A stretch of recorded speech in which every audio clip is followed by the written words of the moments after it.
From the National Newsroom of the Canadian Press, I'm Jason White.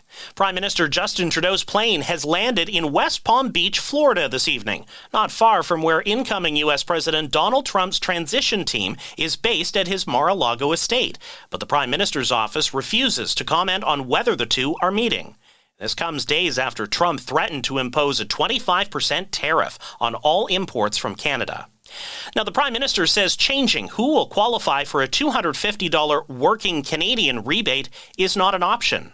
As Canadian Press reporter Nick Murray explains, Trudeau took aim at the NDP for trying to block the rebates from happening. On the NDP side of things, they want to see the $250 eligibility expanded to people who are not working, seniors, people on disabilities. And so the Prime Minister took aim at that, saying that the NDP has turned their back on working Canadians and was quite critical on that front. The minority Liberal government's yet to introduce legislation in the House of Commons, and it's not clear whether the rebate would have support to pass.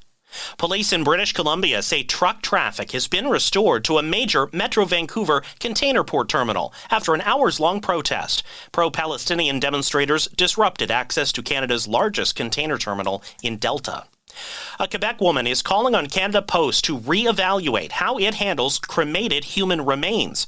Her father's ashes have been left in limbo by the Canada Post strike, and Emily Wallstrom says she's been told nothing can be done to retrieve them until the strike is over. But she thinks those types of packages should be considered essential during the strike. If they're going to take the responsibility of handling human remains, then there needs to be full responsibility for the entire process. People working in the funeral industry say Canada Post is one of the only major shippers that will accept cremated remains. OpenAI rejects assertions in a lawsuit from Canadian news organizations that it is breaching copyright.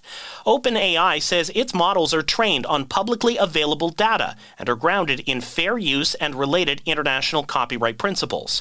A coalition of Canadian news publishers is suing OpenAI for using news content to train its ChatGPT generative artificial intelligence system. The coalition behind the lawsuit includes the Canadian Press.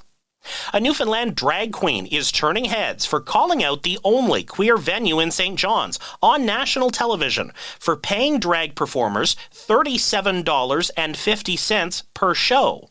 Tara Nova was a contestant on Canada's Drag Race. She made the comments last week during the show's 5th season premiere. And that's honestly what makes it hurt the most, too, is that it's the only queer space, and we can go to other spaces in this city and we are paid what we ask. The venue owner posts on Facebook, the bar will implement a cover charge to increase the budget for performances. This is the Canadian Press. In sports, John Herdman has resigned as coach of Toronto FC. Herdman was named head coach of the Major League Soccer team in late August when he stepped down as coach of the Canadian men's team. Herdman's been embroiled in the Canada Soccer drone spying scandal, but Toronto FC gave no reason for Herdman's resignation.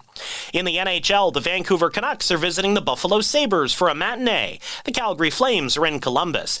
Tonight, the Winnipeg Jets will visit Las Vegas and the Edmonton Oilers will visit Utah. Maple Leafs captain Austin Matthews says he's ready to return to the lineup for Toronto's road game tomorrow against the Tampa Bay Lightning. The Star Centers missed 9 games with an undisclosed upper body injury that led to him seeking a specialist in Germany. And former All-Star closer Fernando Rodney signed to pitch for the Hamilton Cardinals of Ontario's Inter-County Baseball League. Rodney led the American League with 48 saves for Seattle in 2014.